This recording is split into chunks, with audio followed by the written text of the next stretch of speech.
poker's legendary champions, next generation stars, and tireless ambassadors of the game, sharing their wisdom and guiding your journey to high achievement on the green felt. This is Chasing Poker Greatness with your host, Brad Wilson.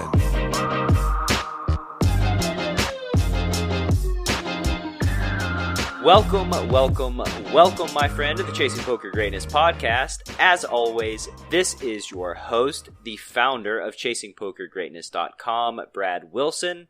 And today, my guest on the show, coming back for a long overdue round 2 conversation, is the founder of PokerCoaching.com, Jonathan Little.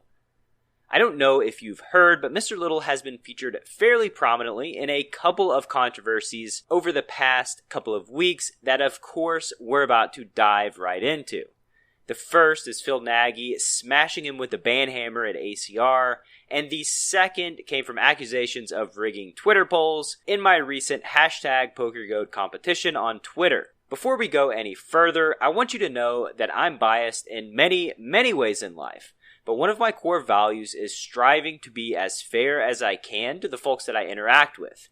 On a personal level, I've never had a single negative interaction with Jonathan or any of his PokerCoaching.com guys, including Matt Affleck and Alex Fitzgerald, who are both previous Chasing Poker Greatness guests, and he's been nothing but generous with his time and energy, specifically with me. With that said, I do want to make it clear to you that it's okay if you don't like Jonathan Little. It's also okay if you don't like me as well. I don't know exactly why you'd be listening to this podcast if that were the case, but that's another conversation entirely. Sometimes I feel like we live in a world where we don't feel safe to have our own opinions, especially if they're unpopular, and I just really hope that that changes in the future. In today's show, you're going to learn why Jonathan thinks excelling at tough no-limit hold'em games should be the next book in your poker library, why the #PokerGoat controversy affected Jonathan much more than getting banned from ACR, how you should go about taking risks in today's online poker environment, and much more. So without any further ado, I bring to you the founder of one of the largest and most successful poker training platforms in the entire universe, Jonathan Little. Jonathan, good morning, Hello. my man. Good morning. I'm happy to be here. Welcome back. Thanks for having me. My pleasure. It's been a while. We've grown since the last time you came on here, so that's a good thing, I think. Good job, good work. I see you're sitting out on the beach now. You got yourself a sweet beach house. I'm happy for you. Yeah, I'm living the dream, working on my tan, my bald head getting brown. It's all I want in life. Nice. So the first topic for discussion, wanted to ask you about your new book release, Excelling at Tough No Limit Hold'em Games. That is the book right there. It's a good book. Tell me about it. What's the format? How'd it come about? I had a book that was very successful called Excelling at No Limit Hold'em, where I took myself plus I think 18 other poker pros / mindset experts, and we wrote about our areas of expertise. I have a question. Yeah. If this book were entered into a competition, like of the 64 best poker books, how do you think it would do? Which one? This one or the previous one? The They previous would both do one. acceptably well. I think they would both do acceptably well. I think it might be the best-selling poker book that's come out over the last 5 years, just based on Amazon results is the best I can tell. So it's clearly popular. Also, it helped that I had all of the coaches for that book do live webinars with me over the next year and a half, which drives sales, which promotes them, promotes the book. Yep. So instead of just having a normal 2 or 3 month promotion cycle for a book, you get a year and a half promotion cycle for the book. So that was good. That was very successful. I thought, okay, fine, whatever. Probably wasn't going to do it again because it was a big effort. I actually told my wife I thought it would be a 2-month project where I contact the coach or the poker player, have them write something for 20 pages. It would take them a week. They'd get it back to me in a week, and then I'd just be done. But it ended up taking a long time to make. So it was a lot of work. I wasn't going to do it again. But then I advised the Poker backing group. This is a backing group that backs they take really small stakes players and then essentially grow them over time to become better players. Who are some notable names in the Poker group? Oh, man. So just here. So John Van Fleet is a coach for them. His name's Ape Styles. There's a guy, Bert Stevens, Draft Ganger. He was a backee. He became the number one player in the world, 2017. He's actually a coach on my site now, pokercoaching.com. Funny enough, he's at the final table of the $10,000 buy-in WPT party poker thing today. So nice. That's cool. We have Vlada Stojanovic. You may not know him. High stakes grinder. He won the $10,000 Stadium Series last month for $1 million. So he's crushing it. Rob Tinian won the Sunday Million twice. He sort of stepped back and now manages the company to some extent, though. Catalito, Alexandre Mantovani. He is a very, very good player. So these are all like good online players who may not necessarily be household names to the poker playing public, but they're all involved with the poker backing company in some way. I was there as an advisor to help with like live poker stuff to some extent because they back people in live poker as well. And they have essentially a private training site there that's only for backees and investors. So I'd be watching the content and like, oh my God, this stuff's just great. So the first project I did with someone there was a book called Modern Poker Theory by Michael Acevedo. It is a very, very good book. He's having a good week. He won $86K the other day. He took second place in a W Coup. Or is that what it is? Some tournament. There's a couple series is going on now. I don't know if you've heard. There's something happening right now in online poker. You can play whatever you want, wherever you want. Yeah. Unless they ban you. Yeah, except for ACR and you. Yeah. So anyway, a lot of good projects have come out of working with the poker backing company. And I have the opportunity to talk with a lot of these people and speak with a lot of these people about their areas of expertise, which in turn makes me a lot better at poker. And I realize a lot of people, the vast majority of poker players, have no opportunity to sit down and talk with the best poker players in the world for an hour about their area of expertise. So I try to bring that to them. So anyway, this book is great. For example, DraftKings chapters on playing the middle stack at a final table, which is interesting and difficult. And he's developed this limping strategy that apparently works amazingly well for him. It lets them really just like not get blown off of his equity. When you're a middle stack at a final table of a tournament, you have to play a lot of small pots if you want to be able to play pots because of the ICM pressure. And he talks about how by limping, you get to play a lot more hands to begin with. You're going to get outdrawn more often, but you get to still jockey and play pots. Whereas if you're raising and you get re-raise, it just immediately crushes you by the big stack. Vlada's chapter was on post-flop ICM to some extent, which was neat. It's cool to see like the big stack should be leading a lot, apparently. I did not necessarily know that. Like say someone raises and you're the big stack in the big blind, you should call with basically everything and then lead flop, turn, and jam river on almost any middle and low card board, because by the river, their whole range is going to be bluff catchers if they're the middle stack, right? If they're the middle stack, they just cannot bluff catch with anything due to the payout implications. And it's kind of cool stuff to see. Now, that's not going to say they will fold their bluff catchers, but they should fold their bluff catchers. And if they're good and they care about winning money, they will. So having all of that like really clearly explained, I mean, there's all sorts of like PIO charts in here, and we go through lots of scenarios. I'm just turning to random pages. It's good stuff. It's a good book. It's a high-level book. It's not for everybody. It's for people who are already probably pretty decent at poker and are trying to learn from the best. So basically that situation that you just described, the big stack and the big blind defends, and then they lead flop, turn, river. And basically because of range construction, the way that they funnel the hands through, all the hands that make it to the river are typically not strong enough to call the river jam. Well, to give a better example of this, let's say someone raises, we'll go a little bit slowly. Someone raises middle position, middle stack raises. You're in the big blind, you call with any two cards, or you re-raise your best hands and three best and bluffs or whatever. We're calling pretty wide. Flop comes 8-7-4. Okay, so 6-5 makes the nuts. We could have 8-7. We could have 8-4 suited, maybe even offsuit. So we have a lot of nut hands here. What's the depth like in big blinds here? Any amount you can jam them by the river. So if we're 40 big blinds deep, you can bet like 3 on the flop, 8 on the turn, all in on the river, like a big all-in bet. As you start getting deeper and deeper, perhaps it doesn't work out quite so well.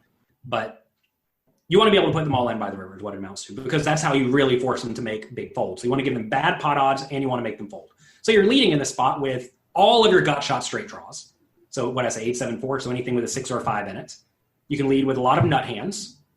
And you can also lead with like marginal value hands, because you really should not get raised here all that often either. Because if your opponent has aces and they raise and you still want to get all your money in, it's going to be with mostly nuts, right? So aces loses. So by leading, you turn the vast majority of their range into a bluff catcher right off the bat. And essentially the way it works out, there's this idea of risk premium that you needed some additional amount of equity to justify calling off as more of your stack becomes at risk when there are payout implications. And when you're a medium stack and all of your stacks is at risk, you may need an additional like 15% equity on the river to justify calling. And it's hard to have an additional 15% equity, even against the range that's, or it's hard to have that much more equity such that you can call with bluff catchers, even if you know your opponent's range is a little bit wide. Yeah. So, and again, like if there are no shallow stacks, then perhaps this doesn't apply. If there are a bunch of shallow stacks, it definitely applies. I mean, someone was telling me a hand yesterday where I think he had a set on a coordinated board. And he's like, should I bet the turn and call it off? Or should I just check behind on the turn and then call any river bet and never be put in a tough spot? And if there are big payout implications, you should strongly consider not betting because you really don't want to get all in. But if there are no payout implications or marginal payout implications, just get it in with your best hands, of course. I like that with ICM implications here, we're leveraging the big stack and pressure. So it's ICM from the big stack, exerting it on the other players. A lot of folks only look at it the opposite way of playing more risk averse with a smaller stack because of ICM. But it absolutely works the opposite way too, right? When you have the big stack, you leverage the ICM considerations against the opponents that you're playing against and realize shit tons of fold equity. Sure. And the thing is like, yes, you don't want to lose chips as the big stack, but the medium stack wants to lose chips just way less than you do. Or they don't want to go broke, right? Yeah. Whereas they can go broke and you cannot go broke. Exactly. So anyway, that's cool stuff. That was in the chapter by Vlada. There was a chapter by a guy, Richard Hoadley, named Chip Spool Online, and it was on good punt or bad punt because he just went through a bunch of spots where he would run insane bluffs and then run it through the solver and then run it through the solver against specific ranges he thinks the opponents are playing. He would go through and adjust the strategy based on what he thinks people are actually doing. Node locking, right? Yeah, node locking to see if the strategy is good or bad. And some of his bluffs were good, some of them were maybe not. And it's like a hand history review to some extent where you're doing a bunch of insane bluffs. And it turns out some of them were good and some of them were bad. And that's cool to know, right? For sure. This is a thing that I talk about with my students all the time. And it's like you learn by being aggressive. This is where you get data points. If you're always risk averse and you're folding way too often, you never get this. You never gain clarity. You never get comfortable playing in those spots deeper in the decision tree that may look insane at first blush, however, may be profitable once you get some iterations in, once you see how people react in real time. I equate it, just because I like the dude, think he's a great player, to Garrett Adelstein in cash games where he plays ultra deep. He has like a bet 3-bet, bet 4-bet range on the turn. Like the decision tree just expands and he just navigates those situations much better than other folks because he gets involved, because he's aggressive, because he sees them. When you see them more often, you just naturally gain clarity, right? And then, like you said, you run insane stuff. Well, you do it 20 times. Now you have some data points. Now you can node lock and just see, like, am I just punting here? And if you're punting, cool. Don't do that. But if you're not, great. You get to keep doing that for a long time in the future and realize an edge. For sure. It turns out a lot of people overfold in general in tournaments anyway. So being aggressive is good. Cash games too. Yeah. I mean, really all forms of poker. Nobody wants to bluff catch off for all their money with middle pair. They just don't like doing it. I know why. I think it's human biology. It feels bad to call and lose. Like it feels bad to call and lose. And because of that, our emotions impact us in ways that they shouldn't, first of all. But like if somebody bets half pot on the river in a cash game, right? You need to win more than 25% of the time to call. Well, most of the time you're going to lose. And it feels bad to lose. So if you lose 70% of the time, it's a profitable call. But you're going to feel bad a lot, right? And most people are willing to sacrifice the profitability of the call so that they don't feel bad. And that's sort of like how the human emotions get involved and hijack us as poker players at the poker table. You got to get rid of those feelings.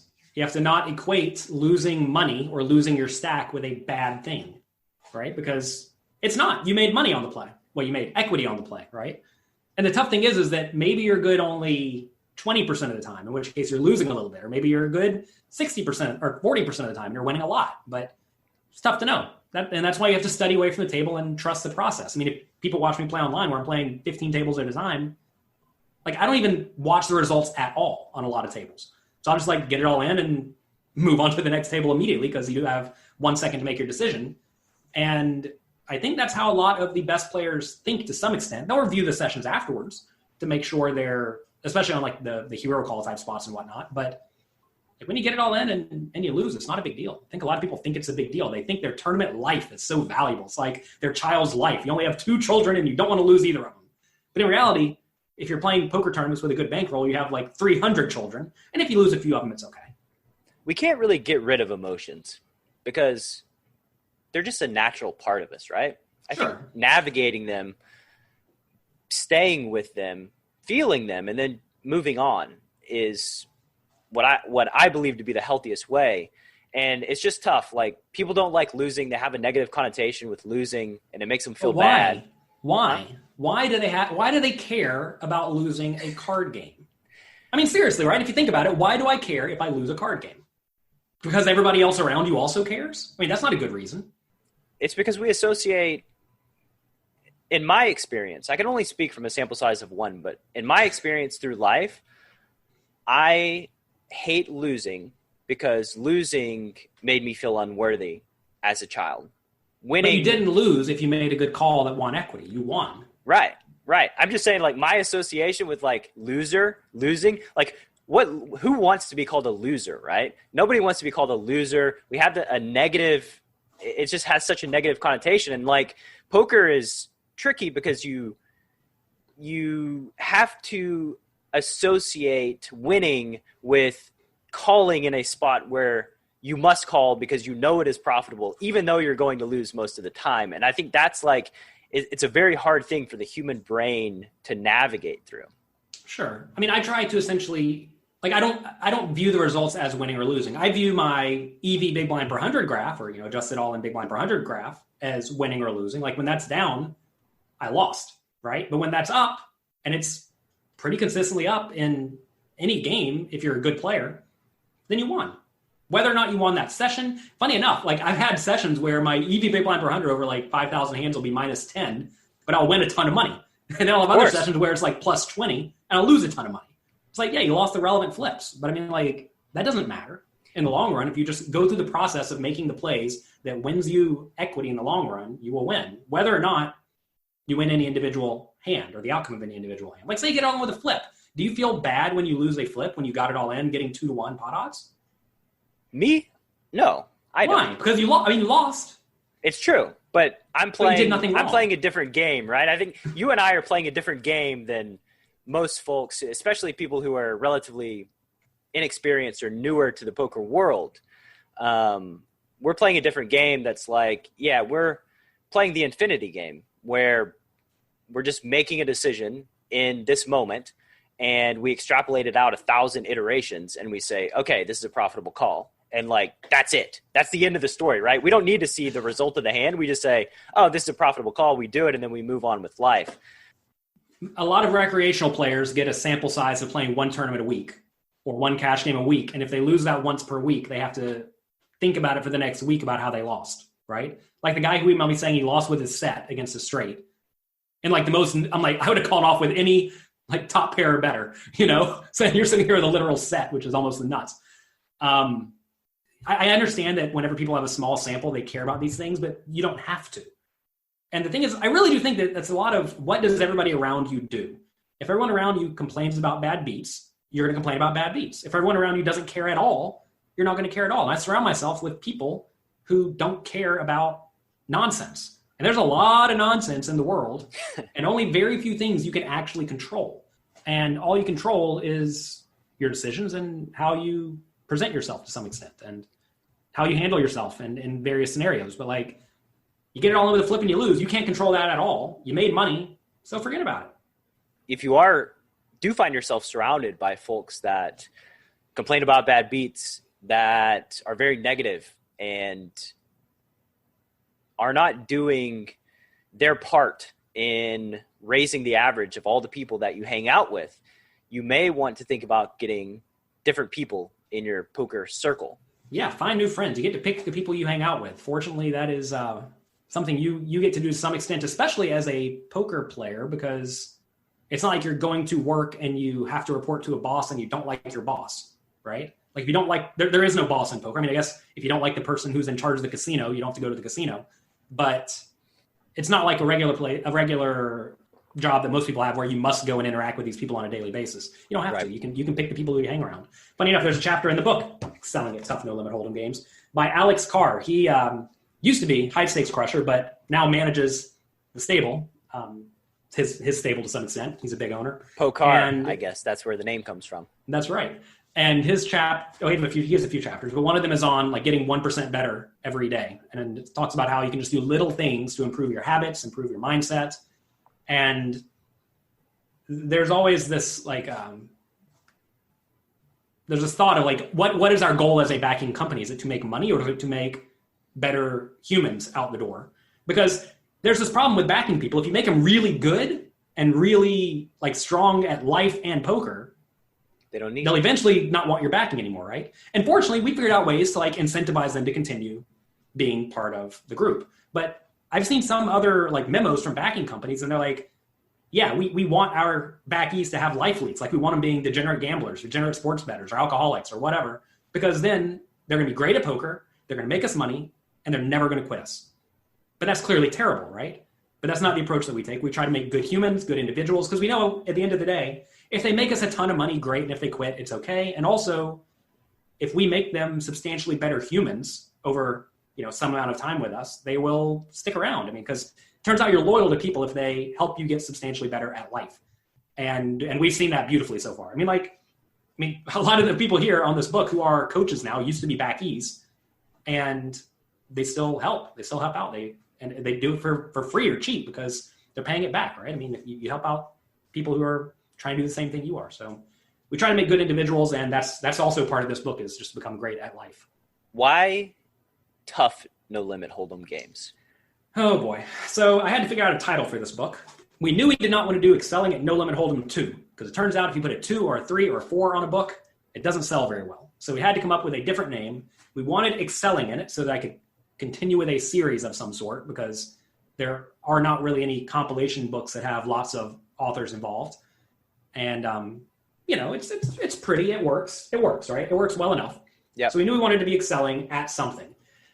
First concept was excelling at online no limit hold'em tournaments, because it is geared towards tournaments, but it's not purely tournaments. But whenever you say online and tournaments, you just excluded cash game players and live players, right? Right. Which is stupid. Okay, we can't say online. We can't say tournaments. What do we do? We've suddenly not been able to use very many words, because it's not really about online poker and it's not really about tournaments, but it is about beating tough games. It is about playing against good players and playing in games where your opponents are just not obviously terrible. We actually do have 2 chapters on playing against people who have big leads right in the beginning, but really that's not all that hard to do. Like if your opponents only call the nuts on the river, like you should just bluff them a lot, right? Like that's in tournaments too. Obvious. Like the deeper they typically get, I mean, the tougher the field gets, right? Like in live tournaments, even a 3K that's likely to be very soft, as it gets down to a couple of tables, it's substantially harder to play the last 2 or 3 tables than, at the beginning, right? For sure. And a lot of these players are like, they're literally playing the highest stakes games online, and they are battling against the toughest players. And I wanted to be able to share that thought process and experience with people, because if you can beat the best players in the world, you can also beat the players who are not the best players in the world. You just have a bigger win rate against those players. And I wanted to share that. So what exactly do these players play? For the most part, it's tough no limit hold'em games. And so that's why I went with that title. You can get it at jlpoker.com/excellingtough. EXCELLINGTOUGH. Also, there will be a link click through on the show page for Excelling at Tough No Limit Hold'em games. Maybe I should not have had games there. I don't know. It's hard to title stuff. Because we also have to think about, what if we do another one in the future? What do we call that? There's a lot to think about. I write a daily newsletter, and every day I look at the subject heading, and I just am horrified that I have to come up with a new subject every day. I'm like, another one. Every day is a lot, man. You put out a lot of great work. It's tough. It's tough. It's hard to put out content regularly. I know I did a blog every week. Like I decided I'm going to do a written blog. I was going to do it for a year, usually strategy or something. And I did it. Ended up being for like 5 years. And like some people were reading it and some people weren't. Like it was fine. Like YouTube was substantially better. My trainings was substantially better in terms of viewership. So eventually I stopped doing it to some extent. And now I just make a lot of YouTube videos and whatnot. But it's hard to write something every week. And you're doing it every day. You're crazy. I blame Jason Su. He writes a daily newsletter, and he's like, and also Assassinato writes a daily newsletter, and like I'm like, okay, Assassinato's doing it, Jason Su's doing it, I'm gonna do it, and I do it. It is I take the weekends off, and I let Jason Su have Monday. I enjoy doing it. I've learned that like the more emotional you get in the newsletter, actually, it's like the more vulnerable you are about talking about your own struggles, the more it resonates with folks. I did one newsletter that I'm never going to make public, but the newsletter read it, and it was about my dad, and it was about, there was no poker, it was just like, I started writing and there was a blank page, and my dad is sick, and it was on my heart, and I just wrote it. And like it took me an hour, and I was crying like most of the time. And like the headline was like, no poker, a personal story. And I was terrified. I sent it to my beta readers, and I was like, I don't know if I can send this. And like, they're like, you have to. And I sent it. I got, my list at that point was maybe 2 weeks old. So there was 80 people on it. And like 5 people replied and with well wishes. And like, it was great. It did all the things. And I think it's like, I don't know. It's a project that I'm enjoying, but it is very difficult to do on a daily basis. I will tell you, as someone who makes content, if it ever becomes a grind, recognize you do not have to do it. Sure. And you can do it a little bit less.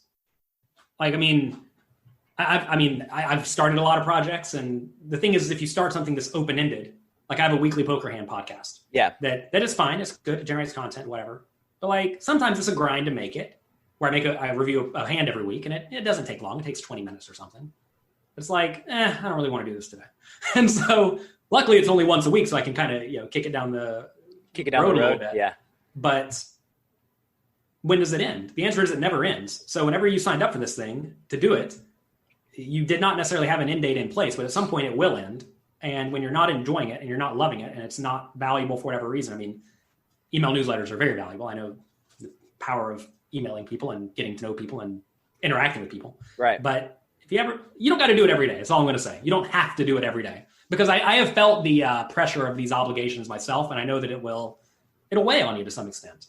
For sure. And I will say this, like, I'm not just kind of out there on a limb. I am actively reading on like increasing my speed of writing in a quick way. So basically, like, I am learning about copywriting. I'm learning about writing faster and increasing the speed and all these things. So like right now I feel, I'm in the nascent early stages that will hopefully improve as time goes along.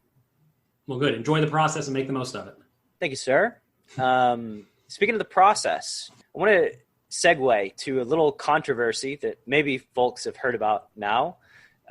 Actually, you have to be more specific. You've had multiple controversies in the last... Enough. I want to make this very clear. I do not like or want controversy. I try to not fight with anyone. I want there to be nothing but peace in the world. And for some reason, people like to fight with me. Okay, go ahead. You are one of the bigger names in the poker world. The same, Negreanu effect, right? When Doug Polk goes after Negreanu, well, Negreanu's maybe the biggest name in poker, one of the top 3. And that just is going to get engagement because some people love Negreanu and they're going to reply. And then some people don't like Negreanu and they're going to reply. And like, when you're polarized like that, you get tons of engagement. And so like the more successful that Jonathan Little is, well, you're a target. Sure. I guess I don't really view myself as a polarizing figure, though, right? Like Negreanu says some stuff that's polarizing, and I think everyone agrees with this. Sure.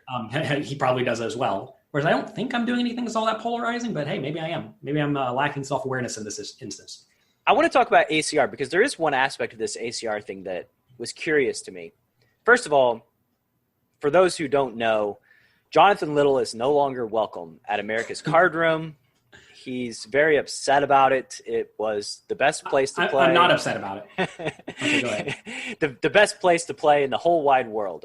I hope my audience knows I'm being sarcastic. I have always hated ACR.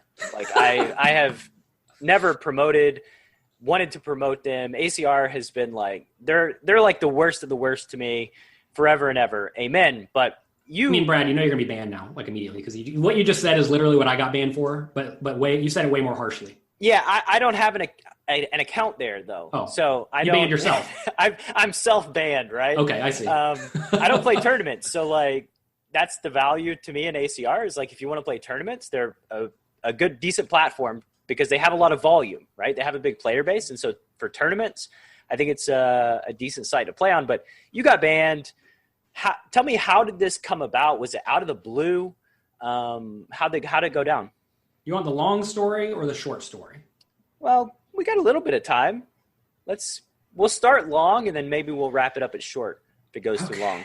Okay. So I have a lot of people who I teach to play poker. Not sure very many people know this. It seems like they think I teach about 7 people, but it's many, many, many multiples of this. Okay. So my job is to make sure my students win as much money as they can / lose as little money as they can, right? And one easy way to open yourself up to a disaster is to have a lot of money somewhere and then have it all taken. For example, say you're playing on an unlicensed, unregulated, or illegal poker site and they get closed by the government, they run off with your money, they go bankrupt, whatever. There are many reasons why these companies go broke. It's happened multiple times over the last 10 years. This is not a conspiracy. This is a thing that has happened that I can say I have personally dealt with, and anybody that's been in poker for a long time. Well, I mean, Black Friday, right? Okay, so what happened to you on Black Friday? Because a lot of people were not around back then. Tell us what happened to you. I was at a flag football tournament, and Don't get emotional. It's like, oh my God, it's like I just hit you in the chest or something. No, okay, sorry. I was at a flag football tournament. My phone was off. I played a game. I was in Florida. I turned my phone on and looked at it, and I had about 10 text messages from people that I rarely talk to asking if I'm okay.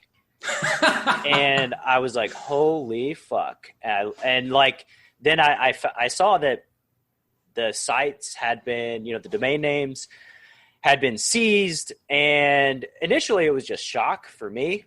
It was like, okay, well, there's going to be a solution relatively soon. Like, we'll get regulated maybe in the next couple of years. I'll transition to live poker. It was more shock at first. My money was gone. My money was on Absolute or Ultimate Bet. And you were on the bad one. I was on the bad one. Effectively, I was fired. I didn't realize I could get fired as a professional poker player, and my ability to make money was really the biggest thing that I lost. Did you have any money on there, like a lot of money or low money? No, I was on a downswing actually. So I lost $9,000, and I actually felt pretty lucky that I was in the middle of a big downswing and I only had $9,000 on there. So I've had multiple emails, multiple times whenever these sites go down, from people who said, I had all of my poker money on this site and now it's gone. And to be fair, with like the full tilt money, people got that back, what was it, 3 or 4 years later. Mm-hmm. My money was on PokerStars. I was lucky, you got it back almost immediately. But like, I could have easily had it on Full Tilt or Ultimate Bet or whatever. There's no reason why I could have been safe. Sure. And a lot of people were not around for this experience, right? And there are a lot of people who are new to the poker world. Like, I see people getting into the poker world all the time. And some people think, well, poker is probably not growing quickly or growing much at all. But that's because people are quitting poker and more people are coming in. So it's like, maintaining. So people are coming into poker and they have not experienced any of this, right? They do not know that this site is 100% safe, right? And I had an issue with the fact that I heard 2 of ACR's paid representatives saying this site is safer than a US bank, which is insured by the government. You can have, $250K in a bank. If the bank goes broke, the government will give you your money back. Obviously, these sites are not as safe as a bank. That should be clear. So I made a video on YouTube explaining these sites are unlicensed and unregulated in America, which is definitively true. Yep. I showed how some of these companies have gone broke in the past. Sometimes it went okay for the players. Sometimes it went horribly for the players. And I want to make sure that everybody knows not to keep a ton of money in these sites. The problem with this for these sites is that whenever you deposit on some of them, they view that as a purchase. Like you go to the movies, you're buying a movie ticket, you watch the movie and it's gone, right? They think whenever you deposit money there, you're going to play and you're not going to cash out and they're going to keep your money out the door. That's how they view it. It's their job to try to rake your money away because they're trying to make money, right? I mean, the companies are trying to make money. They're not running this game as a charity. They're trying to make money. So they want you to purchase as many dollars as you possibly can because it's their job to try to extract it from you once it's on there. And I'm sure they know once you put it on there, you're probably not cashing it out all that often unless you win a bunch more. So I told my students to keep 1 day's worth of money on the site. So for me, if I'm going to play online poker on that site, I think I needed about $12,000 a day. So I would keep about $12,000 on that site to play a full Sunday schedule. And that's it. And I made it very clear. If I get to like 20, I'm cashing out. If I get lower, I will reload to 12, and I did it every single week.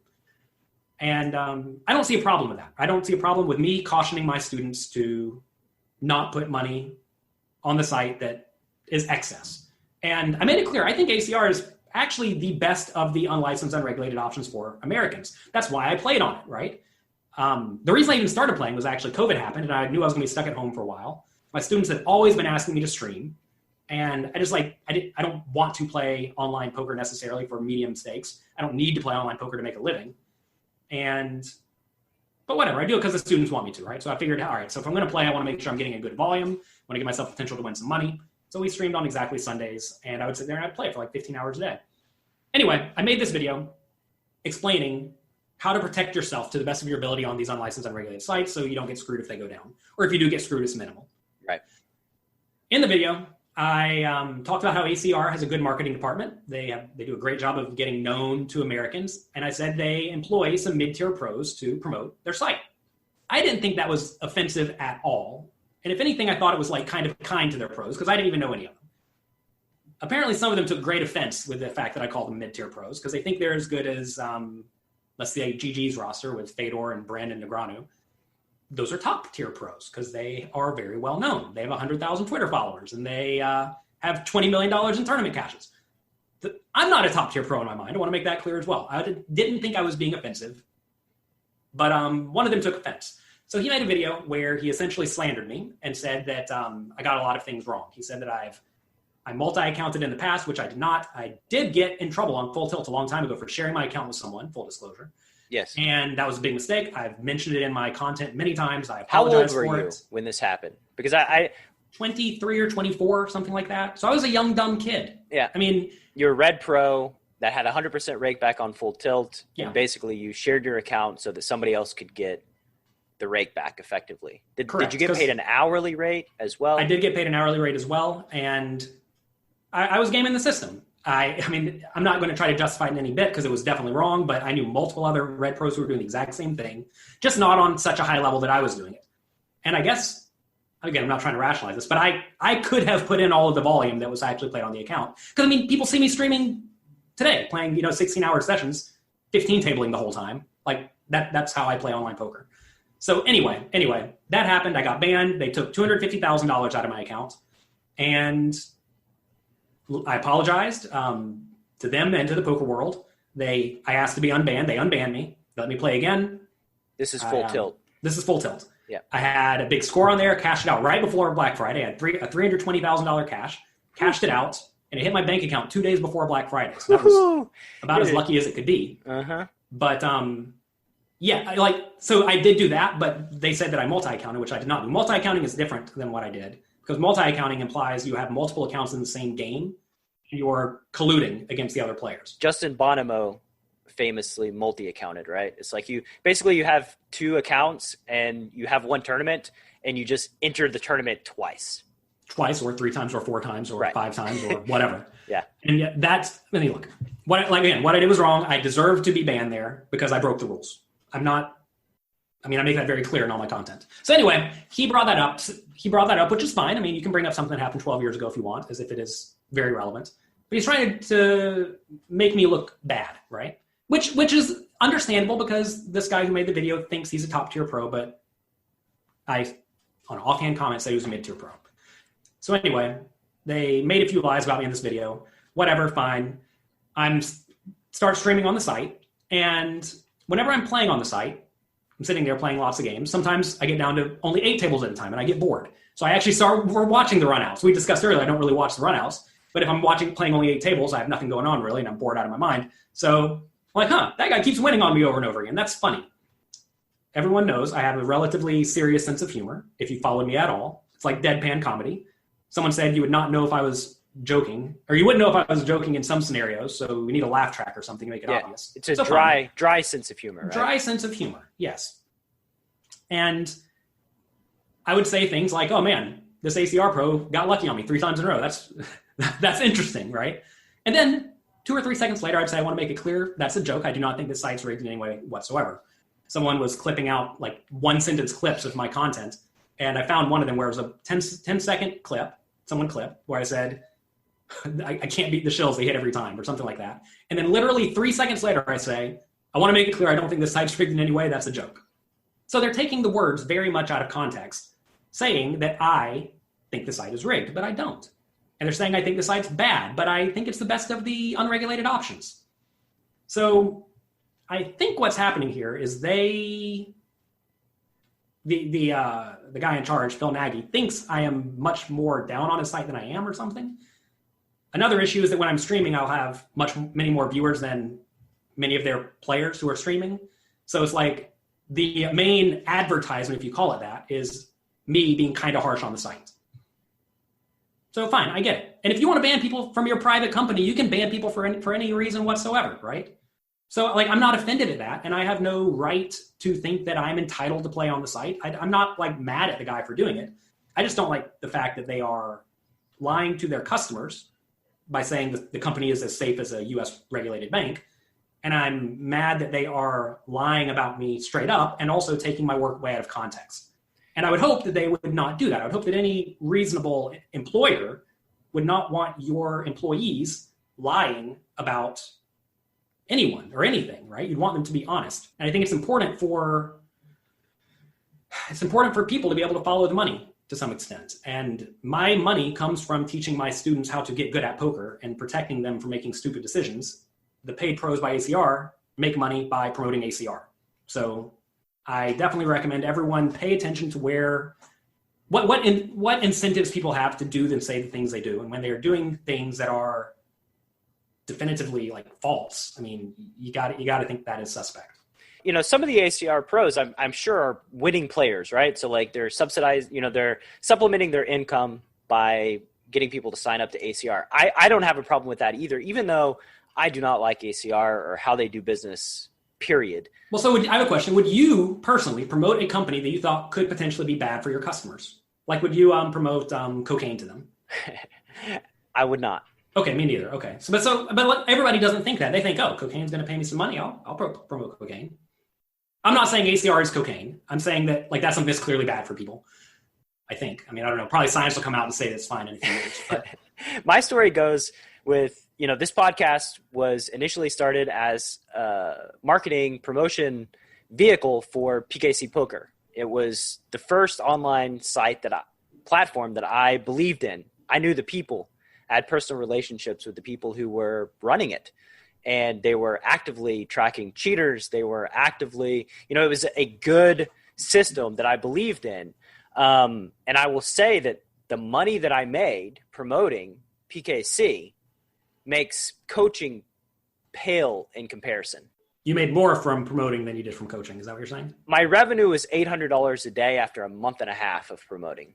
And that was, it was good money. And that was before COVID. When that site went down. Why did that site go down? Or do you not know? No, I do know. Because the American market, because Bitcoin was too much friction for the American market. They were not getting a massive onslaught of players in their games. The games were primarily Chinese games because the app had reached critical mass. It's maybe the biggest poker platform in China and that region.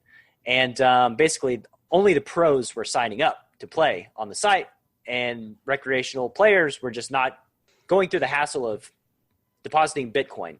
You So mean basically, American players, right? Like only good American players are playing. exactly. Okay. So they realized this is not sustainable. It's not good for our ecosystem to have 100% American pros on here. So they pulled out of the market. They paid everybody back. They made everybody whole. Everything was fine in that aspect. Nobody got screwed out of any money. But like after that happened, it's like, okay, well, I know how much money I could make. ACR is a thing. There are other platforms that are a thing, but I can't fucking lay my head on my pillow and go to sleep at night promoting a thing that I don't trust, that I don't believe in, that has no customer support, that people tag Joey Ingram all the time to help with customer support. Like, are you not making money, ACR? Do you not have enough money to hire some people to help your customers out, to deal with deposits and withdrawals? It's just a mess. So like, if there were, and I don't know if you feel the same way as me, but if there were a legitimate platform that I trusted, that I thought had my audience's best interest in mind, I would have no problem promoting it. That just does not exist for me in today's environment. Yeah, I don't think I would promote any company that is running a raked game to Americans at the moment, because that is definitively against the law to run a raked game that caters to American citizens. So I don't think I would promote any site that does that is not licensed at the moment, because I've talked to my lawyer about this. There is some tiny chance that the promoters get in trouble. And last thing I want is to have to go to court to defend a company that is operating illegally in America. Sure. And I sure don't need that in my life. And I mean, my coaching business does pretty well. I don't need to be promoting something that I do not want to. Like I promote stuff like Hold'em Manager, right? Like I have an affiliate deal with Hold'em Manager. I'll make $1,000 a month off of it. But like, I have no problem with that because I know, like I use it and I know it's good and I know it's worth it. I'm just saying, like in a world where poker becomes regulated, right? I would promote Party Poker, Poker Stars, 888, like any of those sites that are operating legally for sure. I'd have no problem with that. Right. Because I know that your money actually is pretty safe in those, right? Sure. And I mean, that's really, there's two main issues here. I don't think your money is all that safe. It's safe enough. Like again, I had $12,000 in there. Actually, whenever I was done, I had $19,000 in there.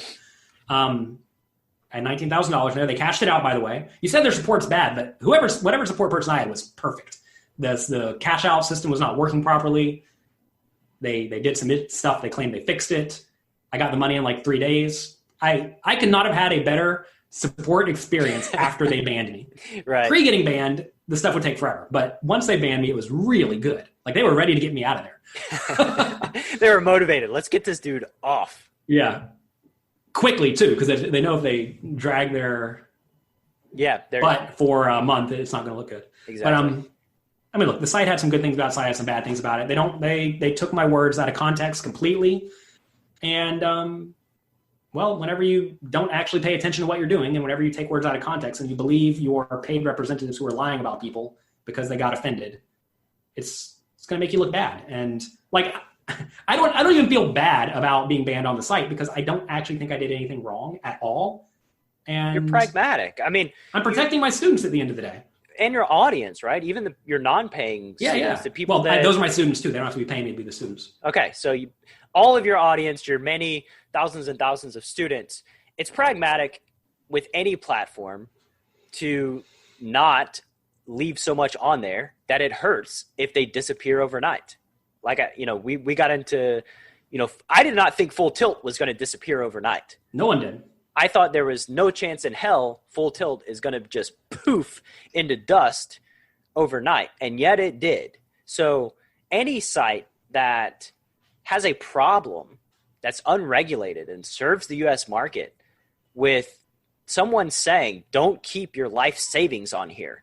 I mean, this speaks to the integrity of the platform, first and foremost, because you'd be a fool to keep so much money on there that it hurt if they disappeared. It has happened before. Like, you have to protect yourself. And it's clear that the platforms are not going to protect you. So you got to do what you got to do. And like, in my mind, that is just sound advice, sound wisdom.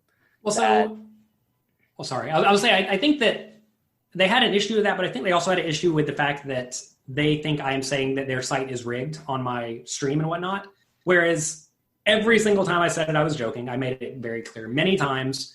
I do not think the site is rigged, but you have to know my sense of humor a little bit to understand that. And I get that if I say, oh my God, the shills hit on me every time, and then I don't immediately back it up, I get that, but they don't know me. They didn't talk to me. They didn't ask me.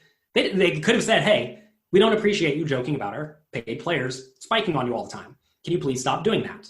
And I don't know what I would have said. I probably would have said, I'm going to say whatever I want. But like, I'm a reasonable human, like if I don't think again, I'm going to say it over and over. I do not think their site is rigged. And it was purely a joke. It's funny. Whenever there's a guy with a goofy avatar that keeps spiking on me and it's an abnormal avatar, I'm going to notice that and point it out. That's part of a stream. It's fun. I pointed out your background right off the bat as soon as we got here because it's fun, right? And you gotta, if you're going to sit there for 15 hours, you have to have something to talk about. I'll say this, like, I did see the clip, right? The clip was presented to me and they were like, he's serious. And like, I watched it and I was like, I know Jonathan Little is a smart guy. But you know me, right? Like, they don't. I'm like, there's no way he's not joking. He has to be joking, right?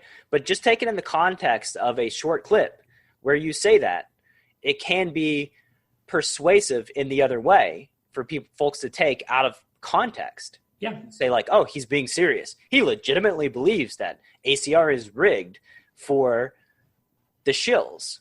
And to me, it was like, okay, well, I just can't imagine a world where Jonathan Little actually legitimately believes this. It's the silliest thing to believe.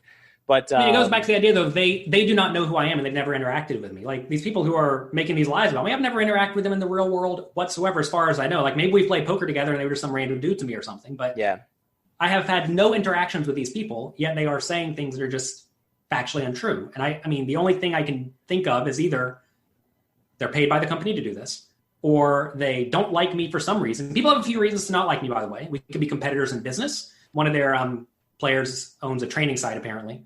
I'd never even heard of the guy, but on his stream, he was saying something effective, I'm jealous of him and my site is way worse than his. Like, I don't even know who this guy is, And why is this guy incentivized to say this? It's because he is running a competing training company and he's pulling the Doug Polk method you mentioned earlier of trying to take people who are doing well and drag them down. Turns out he was doing the same thing with Berkey because he's successful, right? Find successful people, try to compare yourself to them, drag them down to your level, make them engage with you, and then go from there. And if you fall for that marketing tactic, and hate to break it to you, you're a fish. And that is not my audience, and I have to be okay with that, right? But at the end of the day, I can't really do anything about people blatantly lying about me besides asking their employer to look at your company and say, is it acceptable for your employees to blatantly lie about anyone? And if you're cool with that, you're cool with that, and that's okay. And well, that says a lot about your ethics. Everything comes from the top, right? Not necessarily, though. Not necessarily. Because, imagine... Well, look, I can't imagine Berkey Solve for Why guys out there talking shit about somebody and posting stuff. I could imagine that they're gonna fall in line pretty quick when Berkey says, hey, this does not reflect Solve for Why's values. From what I understand, Nagy does not do a ton with his paid players. From what I understand from talking to some of the paid players, he kind of lets them do whatever they want. So if they can do literally whatever they want, and they're mad about something, like me calling them a mid-tier pro, they're going to lash out whatever the way they want because the boss doesn't care. And to be fair, I don't know if Phil Nagy is cool with people lying about others or not. If he is, fine. If he's not, though, and he's trying to run a reasonable business, he wants to say he is good for poker, I would recommend he make it clear that you cannot blatantly lie about people. And he should be a little bit embarrassed that he took their words out of context, because apparently one of their pros presented it to him and said, look at this stuff. Look what this guy's doing. Let's get him off. I don't know who it was, but from what I understand, that did happen. And if that happened, he should realize whoever presented that was disingenuous. And if you're employing disingenuous people, that says a lot about your company. Well, yeah, like I said, it stems from leadership. If leadership doesn't care, then, well, there you go. None of my coaches are out there lying about others. I can tell you that. And if they do, I'm going to let them know that is unacceptable to me. But exactly. I mean, then you have to ask, is Jonathan Little some tyrant that's going to tell his coaches not to lie about others? I mean, maybe I am. I don't know. Well, it's about integrity, right? Like it's just about the integrity of your brand and the integrity of you. And like, I have an associate coach. I don't want him out there talking trash about folks that maybe I have a relationship with, or just lying I don't know. It's just a value reflection of the operation. I want to mention one more thing though that I'm not sure people are aware of. There was this site Lock Poker not too long ago. They had some paid representatives. A lot of them were also not top tier pros in my opinion. Again, I'm not trying to offend anybody with a statement. You suck, any of them are offended, Lock pros. I think they're all reasonable humans. They were not fader holes. Okay, period. Okay, fine. Full Tilt just went down and closed, right? Lock Poker stayed open, kept taking deposits, but did not cash out anyone for like a year.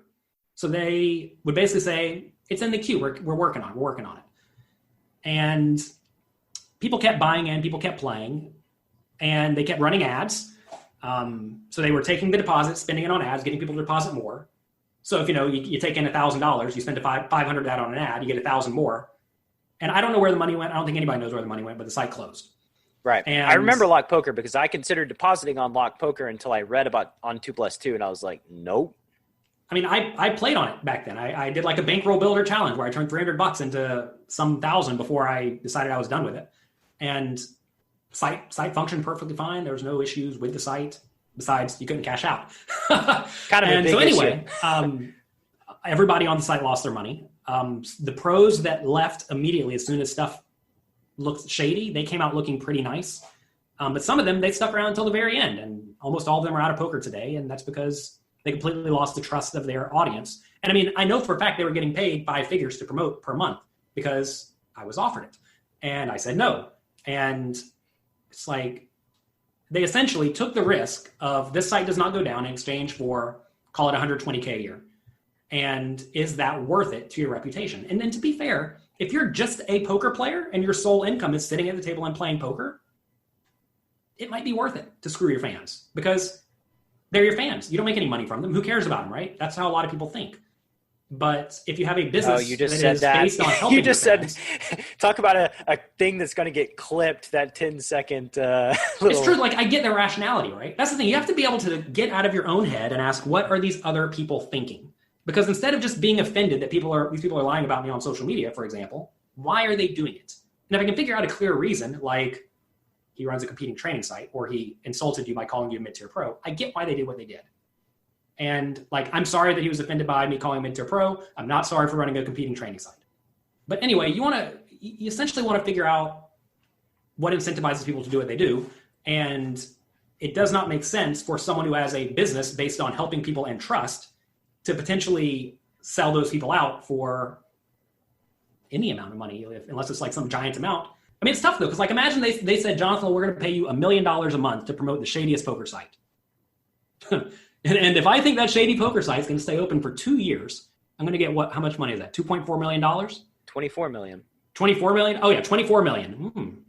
It makes you start to think, right? And the thing is, like, I know the financial situation of a lot of these people who are promoting these sites, and some of them have plenty of money, some of them don't. And if you don't have any money and they're going to pay you $1,000 a month to promote them, I guess I see where they're coming from, right? Like, I'm not going to do it, but I see where they're coming from. Of course, I don't hold any ill will against guys that promote whatever. They can promote whatever. If that's how they're supplementing their income, then good for them.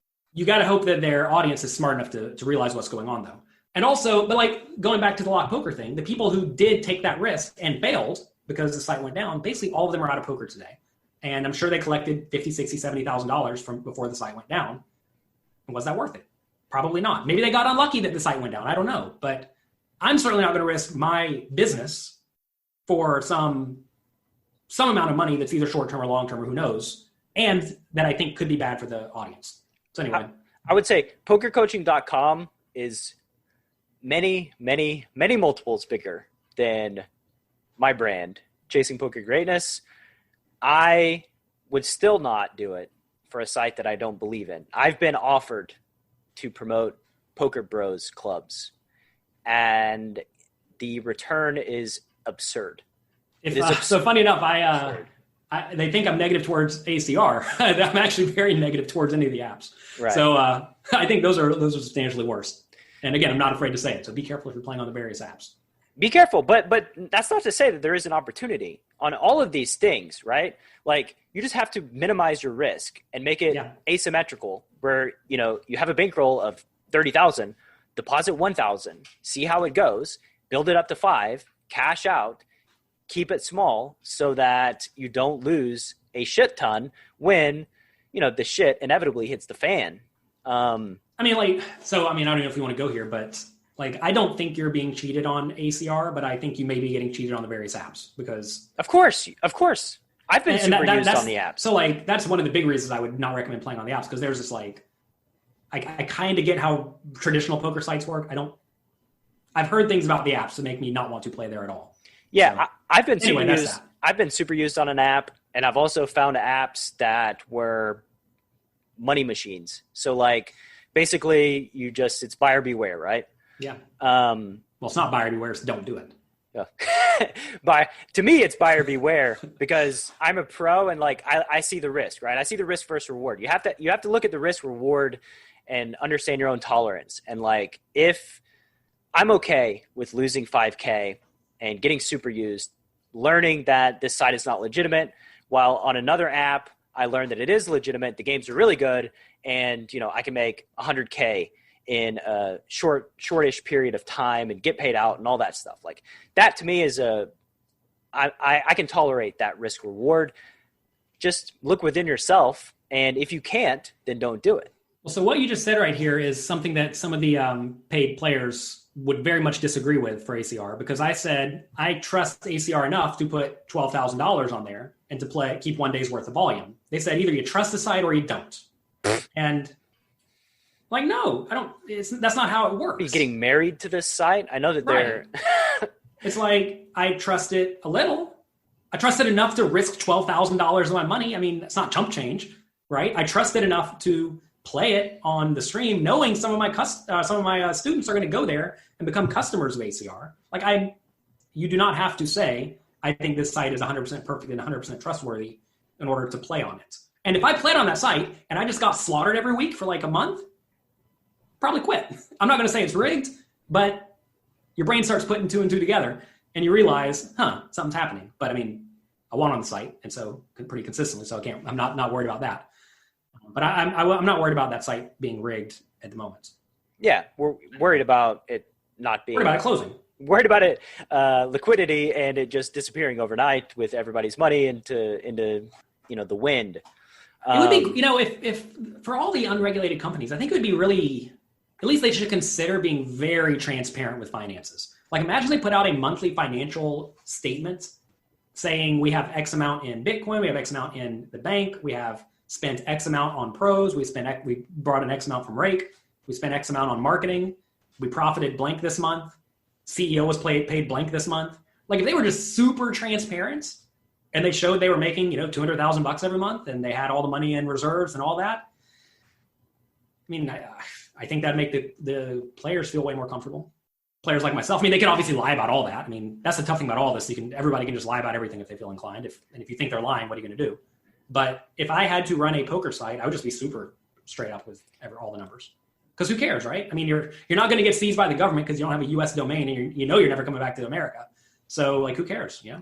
It would be different if you and I think, care about the players first and foremost. And I don't think that these sites do.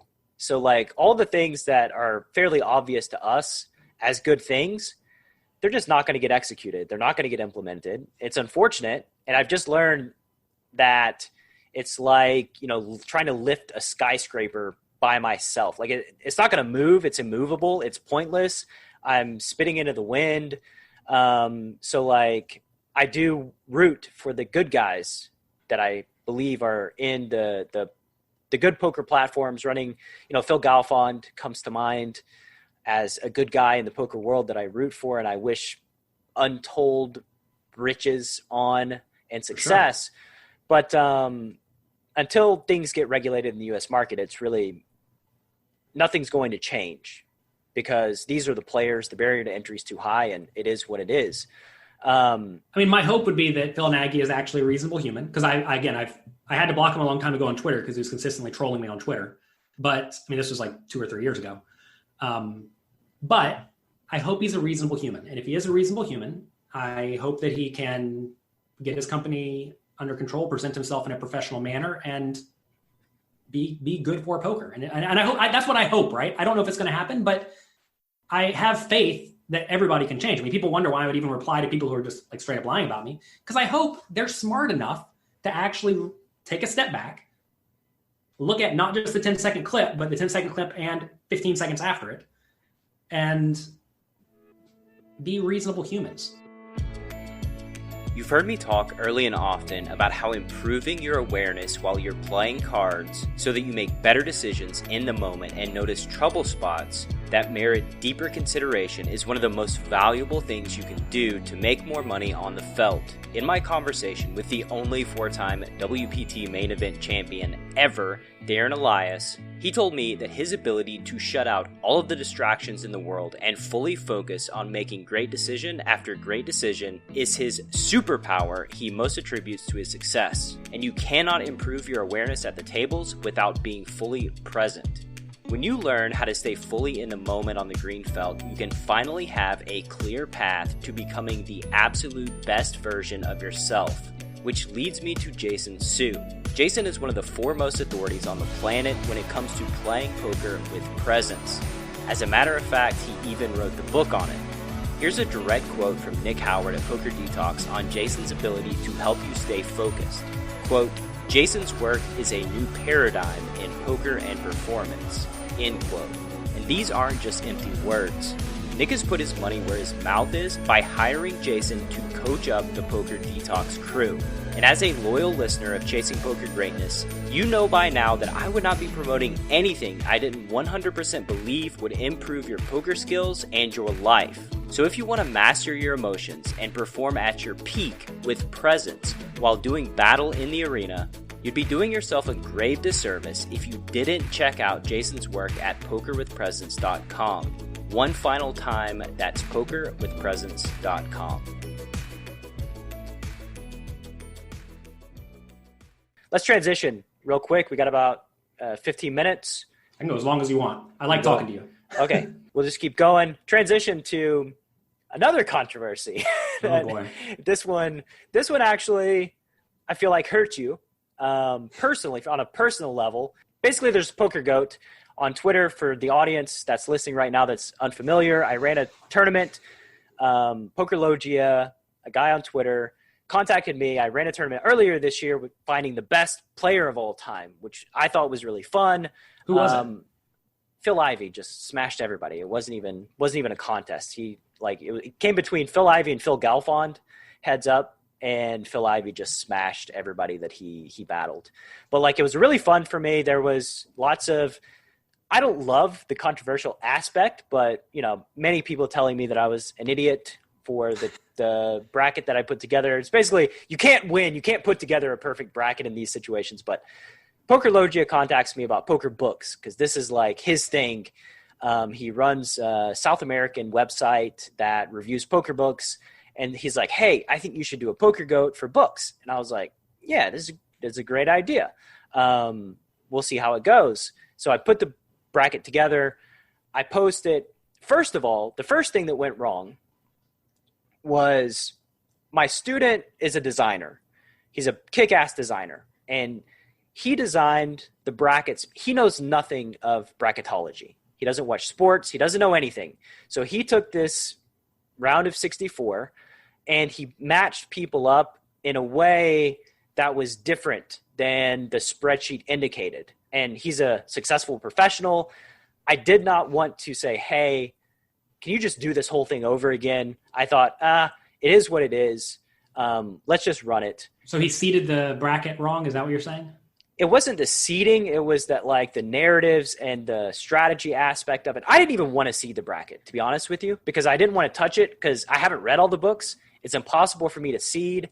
It was just a thing that was I'm going to catch so much shit if I... I'm not clear what's the problem. What was the problem with it? The fact that there were two storybooks against each other right at the off the bat exactly. or something? Okay. This was the feedback, right? Jim McManus went absolutely apeshit to Poker Logia and was messaging him for days that, it wasn't separated by narrative and strategy. And I'm like, okay, I get it. Maybe next time I'll do a better job with the initial matchups and putting the bracket together, whatever. So this was the first thing that was somewhat quote unquote controversial. And then as things went along, it was a lot of fun, a lot of engagement. A lot of people reading the books, honestly, buying the books, clicking through. And then we have a controversy that happens involving the fellow that I'm speaking with right now, one Jonathan Little. Tell me about this controversy. So this is a tough thing because I don't even know exactly what is going on with it. But essentially, at the finals, Eric Seidel, who was heavily involved with my book was in the finals, Excelling at No Limit Hold'em, along with The Biggest Bluff, also a great book by my friend Maria Konnikova. We've been on double dates together. We've shared car rides together. We were texting right before the World Series of Poker about something, and like we're friends. So anyway, we were there. She was ahead in the vote, and whenever I was behind in any vote so far, I would look at Twitter 3 or 4 times a day. Whenever I'm behind, I would do one of 3 things. I would either retweet the contest with check out this book, and I would tag some of the other coaches. Like there were a lot of big names involved with the book, and they would like it, they would share it, whatever, and we get a bunch of votes immediately, right? So I would do that. I would also post on Instagram stories. Like I made one the other day. I was going to go get a massage. So I went and I was like sitting down about to go get a massage. And then I'm like, oh, I'm behind in this thing. So I walked outside, made a 30-second video, went and got a massage, came back out and was ahead. Because, people see that and I tell them to go vote. Or I sent an email to my email list. I was behind Tommy Angelo in the round of 4 towards the end. And we were chatting back and forth. I mean, Tommy Angelo has content on my website. We're friends. Every World Series, we meet up and we have coffee, right? You were retweeting Elements of Poker throughout the competition. I like Elements of Poker. It's a good book. It's one of my favorite books. I'm going to ask my students to vote for mine, but I like his book a lot. So anyway, I was like, I haven't emailed my list yet. I'm going to email my list. We emailed 5,000 people out of our list and immediately got like 200 votes or something. And I know that I have a good social media presence. And when I ask my students to do something, they do it. Okay, fine. So I will say, let me... This follows all the stuff we talked about building trust within your community and having their best interest in heart. Well, that creates loyalty, right? Right. Eventually they like you and they will do whatever you want them to do within reason, especially if it is click a link. So anyway, I am going to bed. I see that I'm behind Maria by a decent amount. So I retweet, do what I said I did, a retweet, and went to sleep. Woke up an hour later, had to go pee. Look at my phone, and I see a tweet by Eric Seidel saying Jonathan Little just picked up 100 votes in a few seconds. This is clearly rigged. Now, I don't know exactly what he saw. I don't know how Twitter polls work because I'm not a Twitter poll expert. But if someone does get exactly 100 votes in exactly 5 seconds, that could be rigged. That looks rigged. Sure. I did not. It apparently comes out you can buy votes. I did not know you could buy votes. I did not buy the votes. I mean, if you think I'm a liar, I guess I could be lying, right? I didn't buy the votes. I asked my team if they bought. I have 5 employees. I asked them if they bought votes. I asked my publisher if they bought votes. Because apparently someone was saying that some other books were getting chunks of votes earlier as well. Probably because they shared it like I did. But if I got 100 votes in exactly 5 seconds, there's a high likelihood that somebody out there bought votes. Okay? Like I'm not denying this. It definitely could have happened. It was not me. It was not my team. I could have been a student who wanted me to win, could have been a hater who wanted to make it look obvious. I don't know. I just don't know. Could have been the fact that I shared it and maybe it did get exactly 100 likes. Maybe it did get 92 and Eric said 100. I don't know. So anyway, he put out this tweet. He didn't specifically say Jonathan Little is cheating, but it came off like that. And that's what a lot of the commenters seem to say, that, Jonathan Little is obviously a cheater. And if you think Jonathan Little will lie about stuff, obviously, why wouldn't he cheat at the Twitter poll too? So that was frustrating because the ACR thing, I know I did it and I'm proud of it to some extent. This I did not do. And I do not want to be known as a cheater, especially for something, well, for anything really. I don't want to be known for a cheater for anything. So that was very frustrating. And, there's nothing I can do because now if I end up winning in the finals, well, slow down. If I win in the finals now, I must have cheated. And that's going to be the narrative. And if I lose, I'm just a failed cheater. And so I just stopped promoting it. I had a plan to send an email out to my list. I have over 100,000 people on my email list. I was going to send out an email to them. That's going to pick up some number of votes. If you think 0.5% of them click, it's 500 votes immediately. Because previously I'd only sent out an email to 5,000 people. But whatever, I just didn't do it. I mucked it. Because what am I supposed to do? If I win, I look like a cheater. And it's like if you want to win a Twitter poll, apparently I figured out the solution. Accuse the other person of cheating, buy them 100 votes, accuse them of cheating, and then what are they going to do? They can't do anything. So I was put in this situation where no matter what, I cannot disprove that I'm a cheater. And some people who don't like me because they're paid by ACR or whatnot are going to latch onto this and say, look, he's a cheater too. So there's no way I do not look horrible in this scenario. Yeah, it's a catch-22. You're not going to win no matter what you do. Even if you win, you lose. And even if you lose, well, you lose. And it was interesting to me that I had to put together a group conversation and ask y'all's opinion. Because for me, like, this was like a fun thing that promotes books, that gets, shines a light on authors and maybe gets people to pick up some books that they've never heard of, that flew under their radar. It was just a fun competition with no first prize, by the way. You didn't win. You did not win anything for winning this thing. You won exactly $0 in this fantasy bracket tournament. So, I understood the possibility that somebody could try to rig it. I just thought, why would somebody try to rig it really? Like, what's the major benefit here? And it was, firstly, I want to say that Eric Seidel is one of my poker heroes. And for me, this is like a fairly big statement. He's on my Mount Rushmore of people that I look up to in the poker world for his longevity and how he's navigated the game, and over many, many, many years playing against the highest of levels of competition. So I respect Eric Seidel. I actually thought him defending Maria when he thought she's getting cheated was a cool thing to do as a coach, sticking up for a student who he thinks maybe is getting slighted in some way. I do think that, I don't know, man. It's a bizarre thing for me to have to like put a statement out about and to group together and ask opinions, because to me it was like this fun little exercise that I thought everybody would enjoy, and then all of a sudden it turned into this thing. Well, that was a whole lot of fun. Well, you have 3 days. You have 3 days. It was very fun up until the last couple of days of the tournament, right? Like, I think everything leading up to that point, it was fun. Tommy Angelo, like I said in the statement on Twitter, like I've got emails from Tommy Angelo telling me how much he's enjoyed this, how fun it was for him, the most fun thing he's participated in since COVID, right? And so, like, in my mind, this is a win. I do want to do it again. I have no idea if you want me to put any of your books in the tournament again. I will not share it with any of my followers next time. I promise you that. I have to now come up with a system that's not Twitter, that like is more secure, but causes friction as far as people sharing it, as far as people getting to vote and engagement. I don't know how that's going to look. I haven't even considered it because the thing just ended about a week ago. But I don't know, man. It was a fun thing for me. I feel bad that the shit rained down on you at the end. I think it's kind of a silly thing, but I don't want to call Eric Seidel silly.